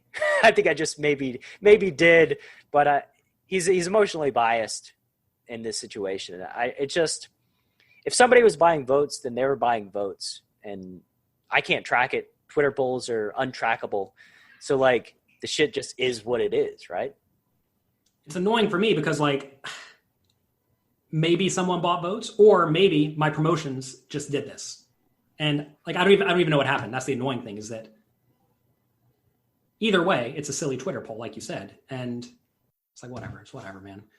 It's tough because like if people think I already have haters, and this is just one more thing for them to potentially latch onto. That's the thing. The thing about it is, though, the people that do not like you, the haters, like, it doesn't matter at the end of the day, because they're going to find anything that they can to try to say Jonathan Little's the worst, right?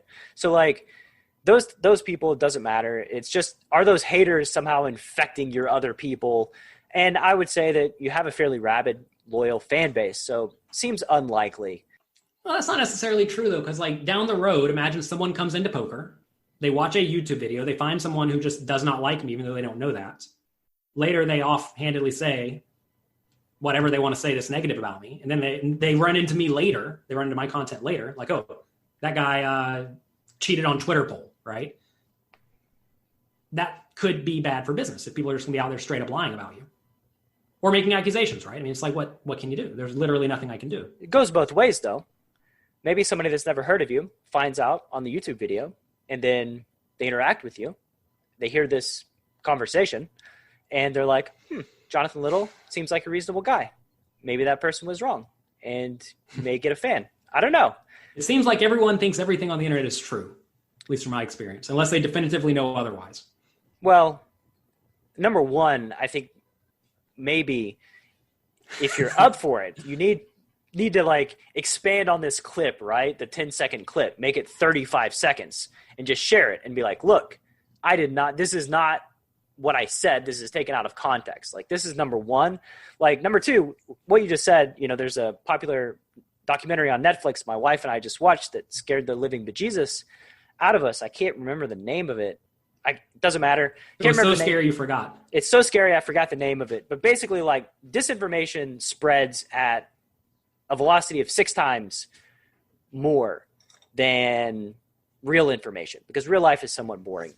And like, we're in the disinformation age, right? So like, untrue things are going to spread like wildfire, whereas the true things just don't. Yeah, well, it's tough when they're not true about you, but I suppose that is what I signed up for. Yeah.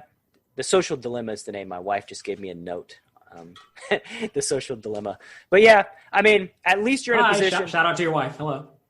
Is your wife also a cat, or is your wife someone different than the cat? No, my wife is an actual human. She's not a cat. Good. Although we do have a bunch of fur babies in the house. But yeah, it's like you've reached a point now where people are targeting you, and people have been targeting you for a while. I think that within any large number of people that follow an individual, a certain percentage of them are just going to not like that person. They're going to come after them. It's a part of business. I hope that one day people start coming after me and calling me a liar because of my extreme success. And maybe you and I can have this conversation again, and you can ask me how it feels, and maybe I'll have a different opinion on the other side. It's interesting. My wife was trying to ask me, like, what can she do to help with this ACR issue? I'm like, you just could not understand what this is because you never experienced this, because she's not even really on the internet. And it's tough. It's an interesting feeling to know that there are people out there actively slandering you.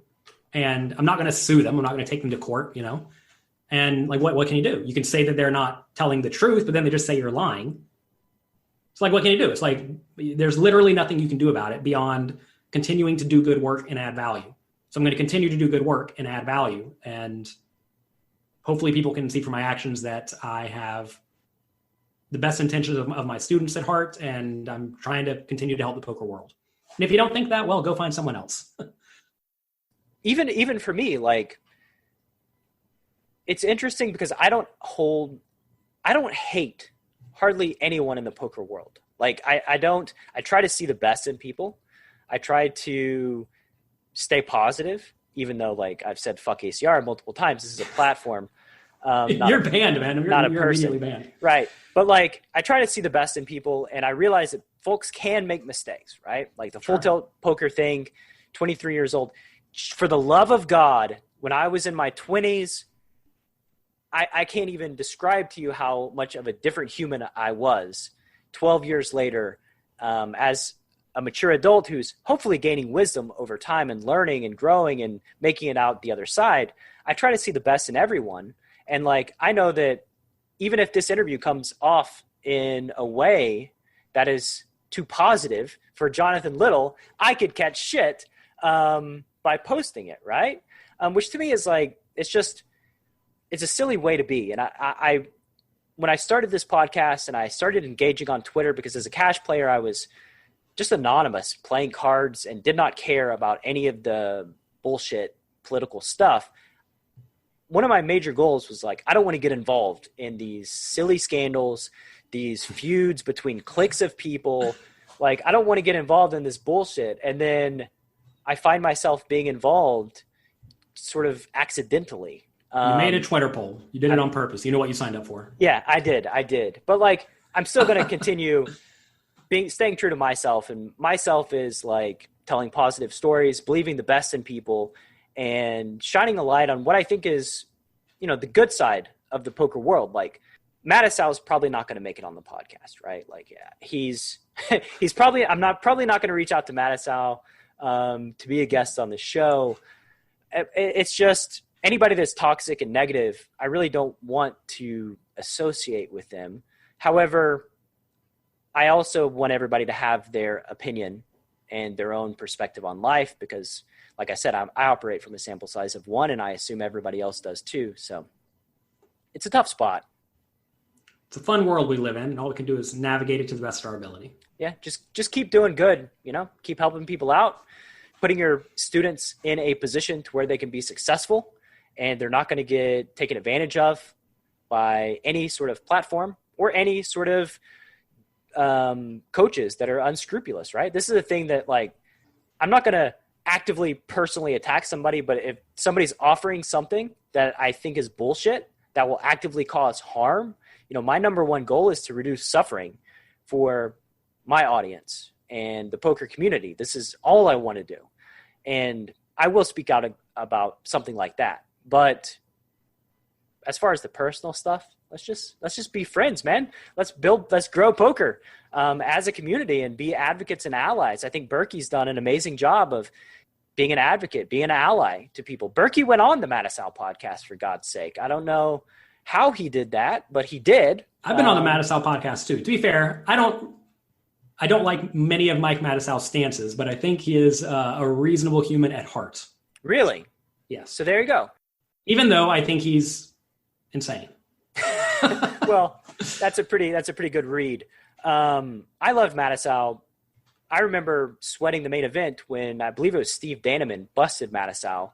Mattisau flatted from like the small blind with tens and led into Daneman on like deuce straight 5. Daneman jams the ace jack, right? I remember this hand. Mattisau cries, of course, when Daneman turns the wheel, even though I even knew, like back then, I'm like, oh, Daneman's like 40% to win. What is this, like the bad beat of the year here? But I was a fan of Mattisau, and then like the Postle thing was sort of what changed everything in my mind with Mattisau. That was sort of like, okay, this guy, I don't think he has the poker community's best interest at heart when he interviewed Postle, because that was just a squandered opportunity. Yeah, I think everybody agrees with that. Yeah, for sure. I mean, I think he gets into conspiracy theories to some extent, and maybe more than most, which, is what it is. It is what it is. It's a social dilemma.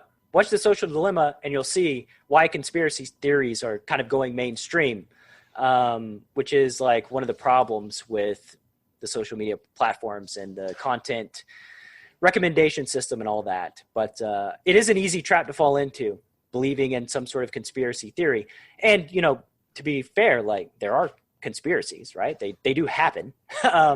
So it just is what it is. But maybe I'm being too harsh on Mattisau. Maybe I'll reflect and come out with a different opinion. It's tough because I'm probably slightly biased because he's always been very nice to me. Yeah. He did sign a copy of his book to me a long time ago. It's a biography called Check Raising the Devil. It's fun. He said, he signed it, "Fuck you, Jonathan Lowell, you ruined my life."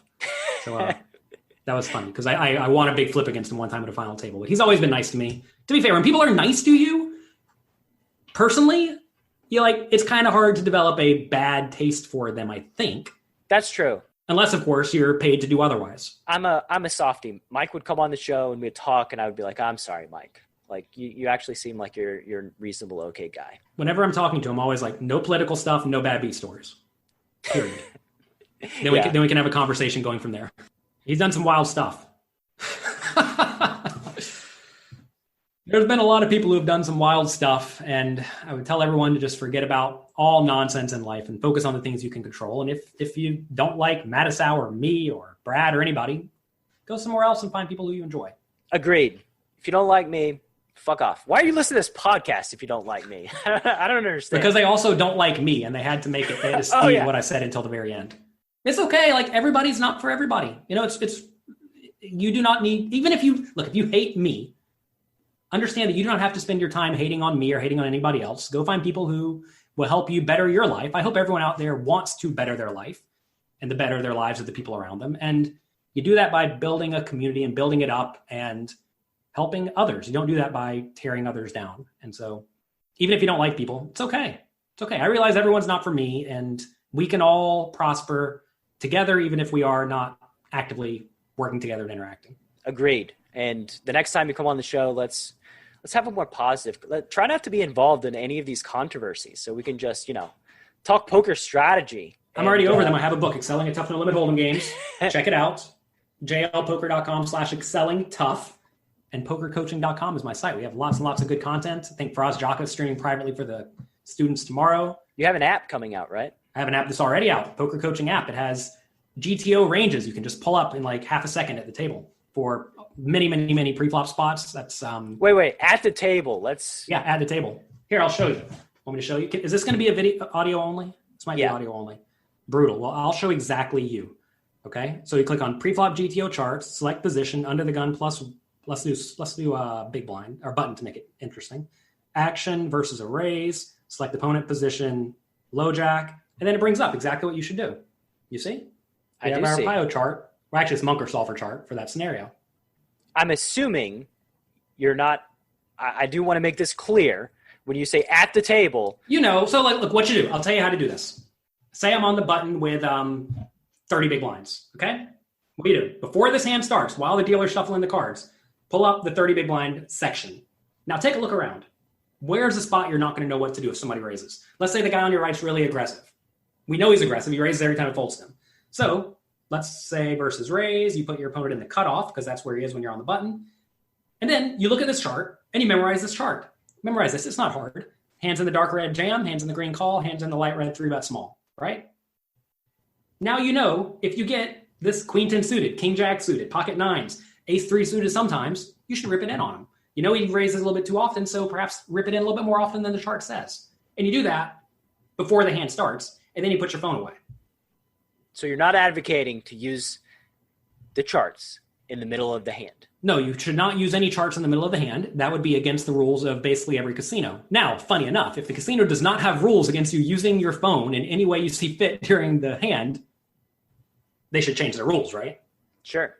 Okay. They should. I actually think... No, you should not be using a solver during a hand. That is well out of line, in my opinion, and there should be rules against such thing. But before the hand, while you're studying away from the table, or while you're studying anything, I have no problem with you using whatever programs you want to improve your poker skills. I don't either. It's a little gray. It's a little close. What is close? Like, looking at the chart, like, right before the hand and putting it down, it feels a little close to me. It's gray. It's gray. Right. But it's not gray because it's within the rules. It's within the rules, If you don't like right? that, ban phones from the poker table. That's what I was going to say. They ban phones from chess tournaments. Sure. Funny enough, one of my publishers is a very good chess player, and when he went to the World Series for the first time, he had never been to World Series of Poker. He'd never been to a poker tournament. He walked in there, was like, oh my God, everyone's looking up solutions on their phone the whole time. I'm like, no, man, they're just sexting right now and looking up sports scores. Yeah. He's like, no way. They need to be focusing on their poker. It's like, no, they're just messing around. Yeah, welcome to poker. But I mean, like if you sit in any high roller tournaments, you see basically every player, whenever they play a big pot, they immediately send the hand to somebody, and they immediately send them back a PIO chart for every street. Because they have somebody at home who's on staff who runs the solution for them. They don't know what scenario they're going to be in ahead of time. They can predict it and think about it, but like, you don't know you're going to get check raised on the river in this random spot, right? But they get feedback immediately while they're sitting at the table. And that happens all the time. Like, that's just normal. I have somebody I text when I have a question. Everybody does this. And that's how you get good immediate feedback and get good at poker. That's how you get good at poker quickly, right? So, like, if you don't want that to happen, ban phones. Even then, though, like, you go to the bathroom break, you're going to still text the hands to your friends. Nobody cares about what I want, Jonathan. Nobody cares about what Brad Wilson wants as far as the poker. I would like phones to be banned. I would like that, just even as in a sense of like they're just massive distractions. And as far as like the enjoyment of tournaments, like 7 guys on their phone is like, ugh. Sure. I mean, there's a lot of things in poker that are just like very bad for the recreational player. And like heads-up displays are a great example of this. These are just terrible for the recreational player. But on some sites, it's well within the rules And if it's well within the rules to use your heads-up display, you give me the option to use it. I'm going to use it instead of not use it because I'd rather make more money than less money, right? Of course. So I love like what Party Poker is doing by getting rid of heads-up displays. I think it's a great idea. And I'm very confident they've seen the win rates of the best players decrease because they make money by using their heads-up displays. They're probably going to see the win rates of the good, just fundamentally sound players increase. They're going to see the win rates of like the one-tabling players, the recreational players, increase.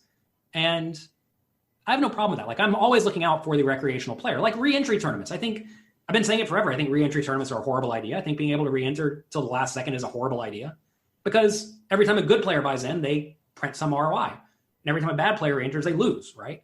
So if the good players all get to buy in over and over and over and print ROI, that's coming from somewhere and it's coming from the bad players. So the bad players are just at a substantial disadvantage. And well, so you just get a number of, you get to enter a tournament many times. I mean, for the pro, this is like obvious. It's obvious that if you have an edge, if you have an ROI of like whatever, we'll call it 20%, and you enter 5 times, like each time you're maintaining this ROI, right? Like you're sometimes it's going to go down over time. It goes down, but it's typically not going to go negative. So like, well, it could. If you buy in like last second, you may not beat the rake. If you buy in for like with 5 big blinds or whatever. Right. It's possible that it goes negative. It's unlikely. Most of the time it doesn't. I'm not even going to say that's necessarily true. Because like say you start with a 20% ROI. Yeah. And then like halfway through late registration, you're at 10% ROI. And then at the very end of late registration, you're like 1% ROI or 0% ROI. Maybe there's rake of 5%. So now you're minus 5%. So yeah, you can't just like blindly re-enter. That said, some people were doubting that I would be able to put in $12,000 in action on Sundays on this one site on like non-big Sundays, but it's because I'm maximum re-entering everything because I know I'm making money out the door, and you can max re-enter on that site for forever. So because they want to get more rake, right? The way you rake people to death is by letting them play low edge games over and over and over and over again. So it's a great way to rake away a ton of money. But I'm also raking away. I'm also making 5% ROI on these max late registrations and a $200 tournament. But like that's something I would love to see gone, even though it's good for me personally. Because again, I'm not incentivized to help out good pros. I'm paid by recreational players mostly to help them get better at poker, right? So I'm always looking out for them. I don't like re-entries. I don't like heads-up displays. I don't like GTO charts on your phone. But if it's allowed and it's within the rules, I need to provide this tool to my students so they can compete. Yeah, I get that. It's the market. You're serving your market, not your own personal beliefs. I will say like heads-up displays, the only caution I have with banning heads-up displays, theoretically, I think it's fine. In practice, I worry about sites policing the games in an acceptable way because of all the scandals in poker that have been figured out by the community because they have the data, right? Like because they have the data to look at. So having that data, I think, is important for the security of the site. Like you have to trust this security of a website, of a platform to like be on point as it relates to security in order to remove the HUDs.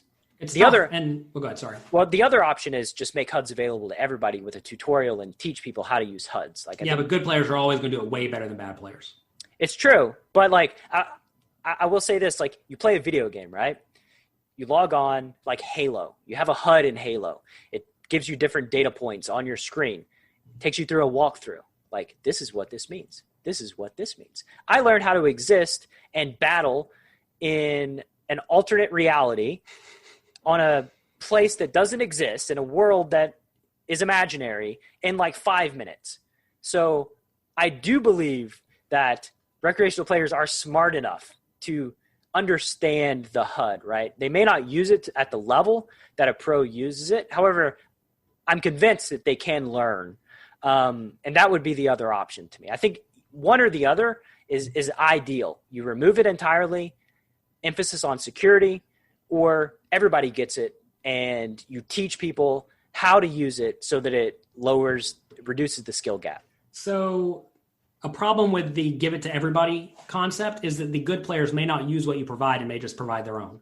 Right. You have to have some sort of safeguard. So either way, you're going to need an immense amount of security to make sure they're not using like on GG right now, they have a very, very basic HUD. Very basic. Mm-hmm. But I mean, I don't know if anybody has a HUD that they add on top of it. I know it's not allowed, but I don't know if anybody's doing it. Like, I remember seeing someone stream World Series of Poker back in the day, and they were using a HUD when it was illegal. Like, you straight up know, illegal. some people are using a HUD. You got to know people. I mean, we saw a guy with a real-time solver the other day playing, the video of the guy playing. So, like, people are using these programs in various ways. So what I have pokercoaching.com/HUD. People can get the heads-up display I use when I'm playing a bunch of tables. And it's not advanced. And I definitely think it is easy to learn a not-so-advanced heads-up display. And, like, I have a very nice win rate despite not going too deep in the HUD. Like, I don't think I've ever even clicked on a stat there to go into positional ranges and all that stuff. Like, I'm not even good at that kind of thing. But I'm good at taking 10 stats and making the most of those 10 stats as opposed to using 500 stats and knowing how to navigate it and all that. So certainly I think it's easy enough to learn how to do exactly what I do. And I show people how to do exactly what I do. But it's tough because either way you got to police stuff or just let it run wild and say, hey, do whatever you want. You got to buy your own Hold'em manager for $100 and you have to put up your own heads up display exactly like you want. And I do have I know that, are you associated with Party Poker right now? No, I'm not paid by any poker site. I like Party Poker. I think they do good work. But I am not paid by any poker site to promote them in any way. I know only that paid by my students. You had a meeting with Rob Young. This is what's sticking out in my head. I remember you two meeting together. If you have a line of communication to Rob Young, I do have at least one software upgrade that I don't know why it doesn't exist anywhere, and platforms should absolutely use it. And that is diminishing time for making your decisions, and especially in cash games. You get, on Ignition, for instance, you get 30 seconds. Some people on trivial decisions or seemingly trivial decisions will take up their entire time bank.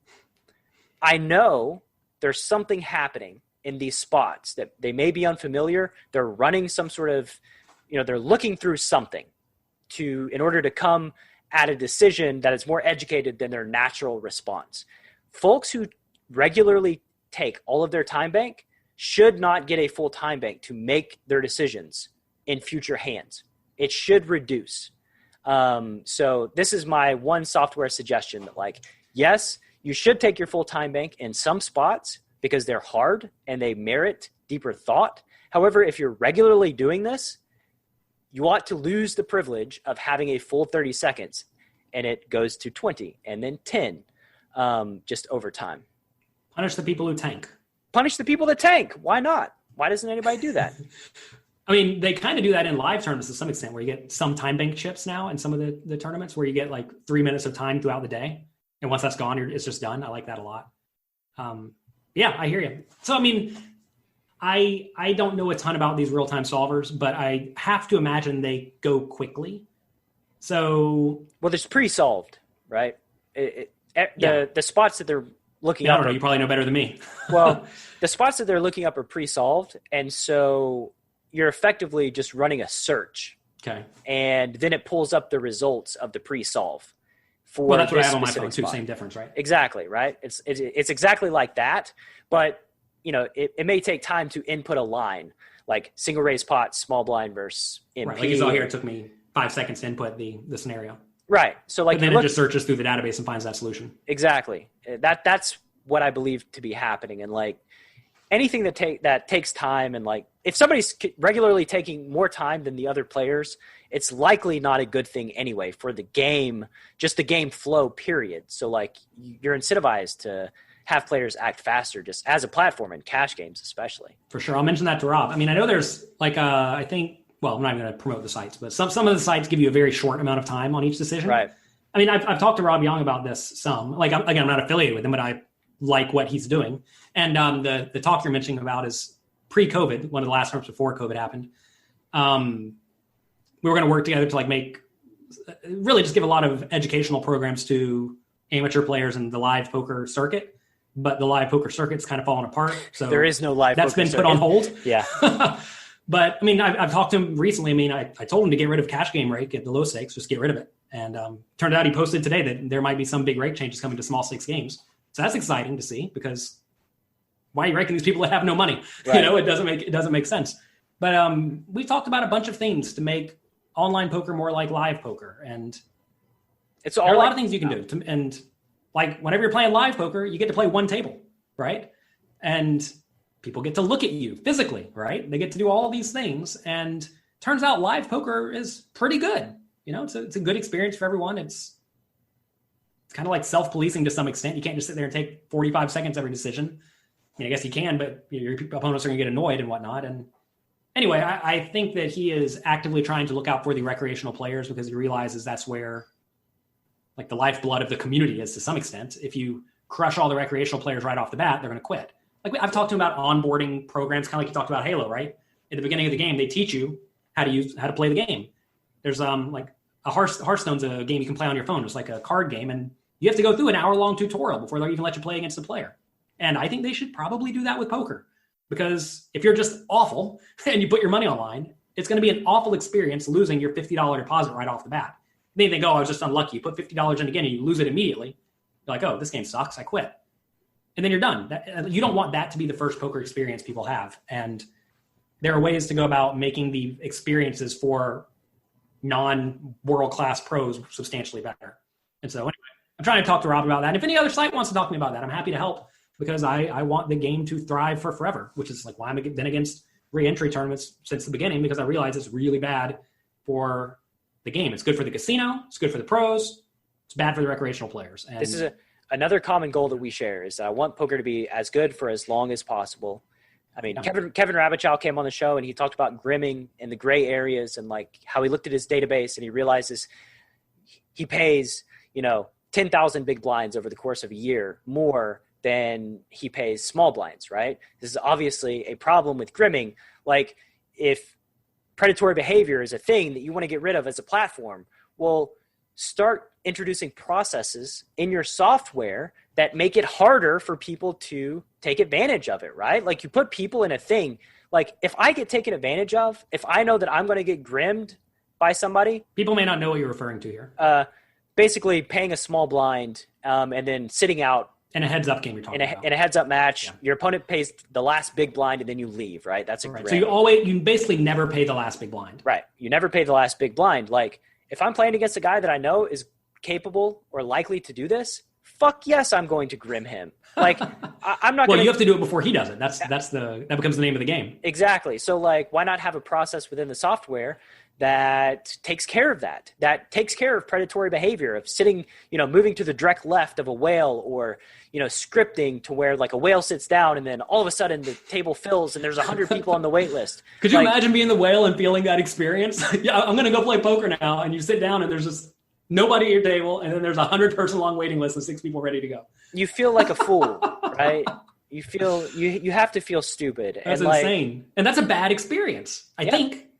I think so too. But the platform has responsibility here, right? You put it on the players to blame the players. No predatory, no bum hunting, no blah blah blah. Well, you can implement measures that make it harder to bum hunt, that make it harder to grim, that make all of these things harder to pull off.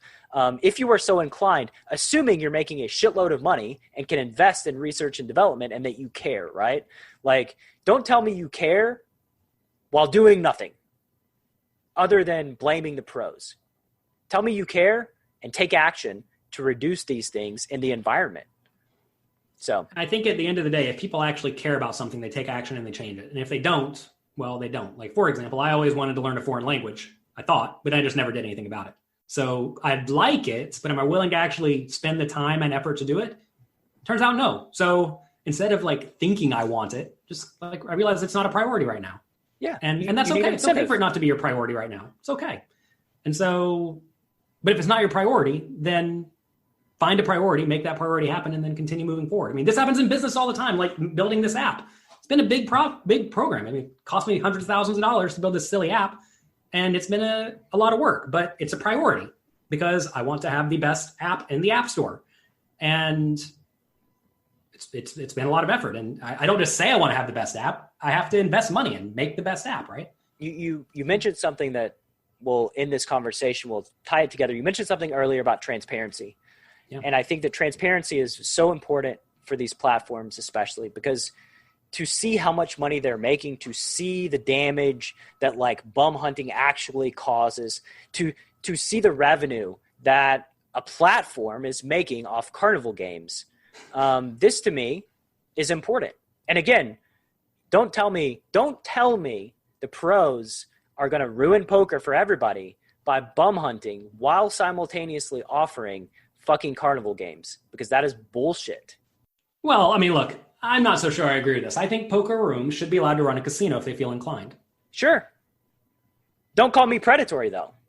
Right? Okay, that's fair. Like, don't call me predatory. Don't chastise me for my behavior while you're doing something way worse on the other end. Right? I know poker makes up a small portion of all of these companies' income. Sure, I know. A lot of it comes from sports betting and casino games. It's way more lucrative to run the casino and the sports book. So, like, I just tell it to me straight, right? Say, look, you're taking money from my guys. I don't like that because I want them to lose in the sports book. I can actually respect that.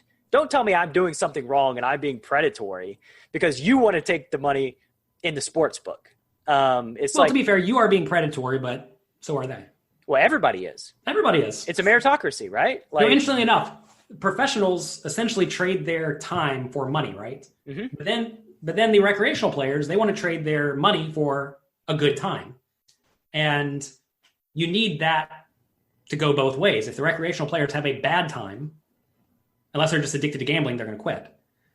And you need to make sure they're having a good time. And losing all the time is not a good time. No, it's not very fun. It's not very fun. Losing sucks. But yes, I do agree that I think transparency is important and being open and honest with people is important. And no site currently does it, I don't think, besides the public ones must do it. They have to, right? Like, because they're publicly traded on some stock exchanges. They must release information on profits and give some sort of financial statements. I mean, maybe you can look at those and extrapolate. It's just, it's so silly to me to villainize people. Like, what does ACR gain by villainizing you? They gain less exposure. They gain less people seeing their brand on Twitch. Like, there's not much to gain. And like, Full Tilt Poker was one of the biggest sites, and their tagline, "Play with the pros." It was a highlight, right? You can utilize the pros in a positive way. You know, you want to lower the skill gap. Party Poker, make a training site, hire the pros who are crushing your games, pay them money to create educational material that helps people. Like, there are other more creative ways than just demonizing certain folks that I think could and should be utilized. But I'm just Brad Wilson, who runs a #PokerGo tournament and hosts the Chasing Poker Greatness podcast. You want to start an illegal poker site? Oh God, no. Okay, yeah, me neither. We can do something about it. Yeah, we can. I don't want to go to prison. That's me neither. Maybe next life. We'll try it then. Yeah, we'll try it then. Jonathan, it's been great talking to you. Great catching up. I want to do it again in the near future with minimal controversy, minimal of these things. We can talk about the positives that are going on in the poker world, I hope. We had some positives. We do. That's life. Some positive, some negative. We'll make it better next time. Thanks for having me on. I appreciate it. My pleasure.